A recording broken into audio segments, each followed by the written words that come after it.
안녕하세요. 오늘도 즐거운 영어책 독서 이야기 이어가 보도록 하겠습니다. 오늘은 다독을 통해서 어떤 식으로 아이가 어휘의 의미를 이해하고 그리고 결과적으로 액티브 랭귀지, 즉 활용할 수 있는 언어로 가져가게 되는지 그 부분을 이야기해 보려고 합니다. 왜냐하면 어떤 경우에는 여전히 아이가 단어를 줄줄줄 많이 외우면, 그러니까 1대1 대응 방식 혹은 1대 다 대응 방식이라 할지라도 그런 식의 단어 학습을 많이 하면 그걸 그대로 외국어 책을 읽을 때 적용을 해서 그 책을 잘 이해할 수 있을 거야 라고 생각을 하는 경우가 있어요. 그런데 사실 절대로 그렇지 않거든요. 저와 함께 책을 읽고 있는 친구 중에는 일단 기본적으로 모국어 수준이 굉장히 높은 나이 또래에 비해서 제 느낌은 거의 이건 무슨 성인과 대화하나 싶을 수준의 그 어휘력하며 문장 구성 이런 것들이 탄탄한 10살짜리 아이가 있어요. 그 아이가 외국어 책을 로알드 달이 수준의 책을 읽고 있는데요. 일단 기본적으로 모국어가 굉장히 탄탄하기 때문에 외국어로도 그 수준에 상응하는 책을 읽을 수 있는 거죠. 근데 그 친구가 절대로 단어 학습을 따로 하지 않거든요. 이제 초등학교 1학년, 이제 2학년 올라가는 친구한테 단어 학습이 굉장히 어렵고 고통스러울 수 있어요. 무리하게 시작하지 않는데 그 친구는 특히 스스로도 그런 1대1 대응 방식의 단어를 달달달 외우는 것은 무용하다라는 것을 스스로도 어느 정도 깨우치고 있었어요. 그래서 그런 방식을 권하지 않았습니다. 일단 다독을 통해서 어휘를 어떻게 습득하는지, 어떻게 이해하는지 관찰을 했어요. 그리고 어느 날은 제가 물어봤어요. 책이 굉장히 두껍거든요. 분명히 이 정도 책을 읽으면 모르는 단어가 좀 나올 수 있는데 어떻게 해결을 하니 너는? 우리는 단어를 외우기도 하지 않잖아. 근데 그 친구 대답이 굉장히 정석을 말해줘서 내심 한켠 놀랬고 한켠 뿌듯했어요. 그 친구 말이 책을 읽다가 모르는 단어가 나오면 다른 책을 읽으면서 그 단어를 다시 만날 때까지 기다린다는 거예요. 그 단어를 다시 만나면 그 뜻이 좀 더 명확해지고, 그리고 그 단어를 또 다음 책에서 만나면 그 뜻이 더 명확하게 이해가 되어서 그걸 그 친구는 책 읽고 나면은 책 요약하기를 하는데 그때 한번 써보는 거죠.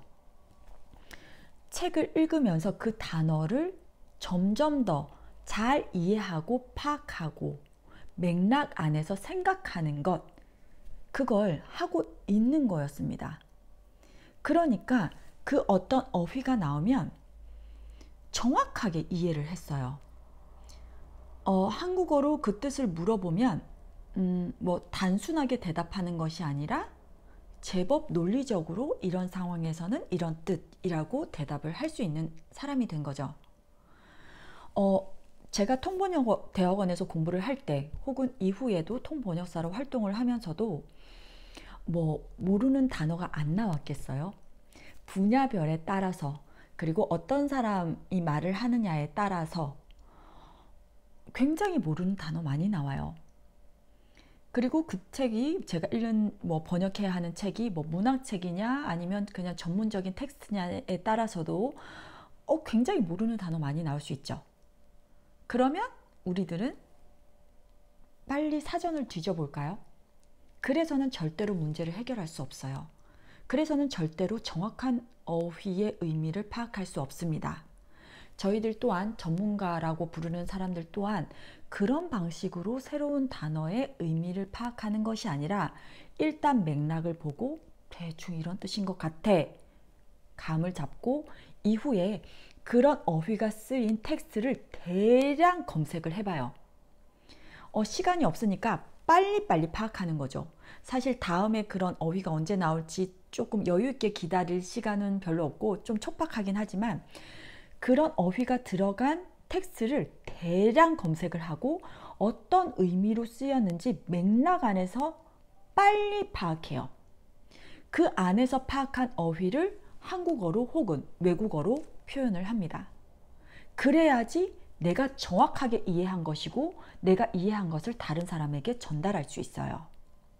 아이들이 그러니까 외국어를 습득할 때도 거의 그와 유사한 방식을 알려주셔야 돼요. 1대1 대응 방식 혹은 1대4 대응 방식으로 그 중에서 뭐 이럴 것 같은 어휘를 골라서 뭐 다른 외국어를 읽고 이해하는 것이 아니라 처음에 맥락 속에서 생각하고 그 어휘가 어렴풋이 이해가 되었다면 다른 책들을 계속 읽어보면서 그 어휘를 계속 마주치게 해야 합니다. 그래서 좀 이해를 돕기 위해서 좀 쉬운 책을 예로 들고 나와 봤어요. 이 비스킷 이 책은 제가 아마 한번 다른 영상에서 소개를 한 적이 있습니다.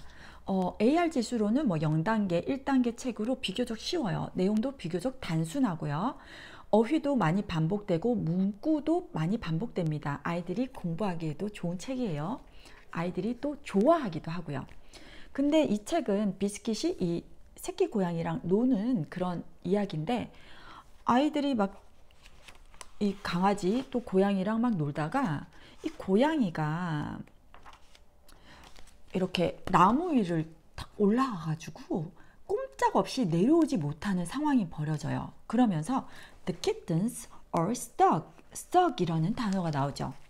보통 이렇게 저학년 친구들 혹은 뭐 초등학교도 들어가기 전 친구들은 이런 단어 보면은 뭔가 나무에서 내려오지 못하나 봐. 뭐 이런 식으로 대충 이해할 수 있을 거예요. 그림 보면서 유추를 하죠. 근데 이걸 부모님이 stuck이라는 단어를 막 네이버 사전 이런 것들에서 찾아보고 알려주시는 것은 그렇게 바람직하지 않습니다. 일단 아이가 어떻게 생각하는지 물어보셔야 돼요. 분명히 이 아이는 다른 책에서 이 단어를 만나게 돼요. 예를 들어서 이건 오알티의 푸쉬라는 책인데요. 이 책은 이렇게 차가 진흙탕에 빠져서 꼼짝 못하는 상황이 돼버린 거죠.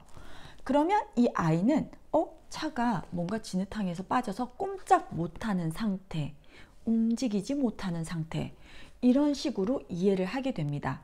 좀 더 그 의미가 명확해지거나 혹은 자기가 생각했다는 것이 맞구나, 그걸 한번 확인하는 계기가 되겠죠. 책을 읽다 보면 영어 책에서 이에 뭐 씨가 껴서 빠져나오지 못하는 상태도 stuck이라고 말하고, 동물이 그 울타리 밑을 지나다가 빠져나가지 못하는 그런 상태도 stuck이라고 말하는구나. 친구는 자꾸 다독을 통해서 자기가 이해한 것이 맞다라는 걸 확인하게 되겠죠. 혹은 내가 생각한 어휘가 다른가? 이게 아닌가? 그런 것도 경험할 수 있을 거예요. 예를 들어서 Do not open this book. 이 책 같은 경우에는 자꾸 이 생쥐가 너 다음 페이지를 열면 큰일 나. 무슨 일이 벌어질 거야. 끔찍한 일이 벌어질 거야. 내가 경고했어. 다음 페이지는 열지 마. 이러는 책이거든요. 그런 표현이 계속해서 반복이 되고 절대로 책 뒷장을 넘기지 말라고 하니까 아이들은 보통 굉장히 스릴감 있게 이 책을 읽어요. 그러다가 이 생쥐가 굉장히 겁내는 표정을 지으면서 너 한 번만 더 넘기면 You will be very sorry 이러면서 sorry 이런 단어가 나옵니다. 보통 친구들은 sorry 이러면 미안해 이것만 외우죠. 근데 이게 이 생쥐가 미안할 상황인가 혹은 네가 미안하게 될 상황인가? 이게 미안하다라는 뜻을 적용을 했을 때 의미가 통하는가? 이걸 아이가 생각하게끔 해야 돼요.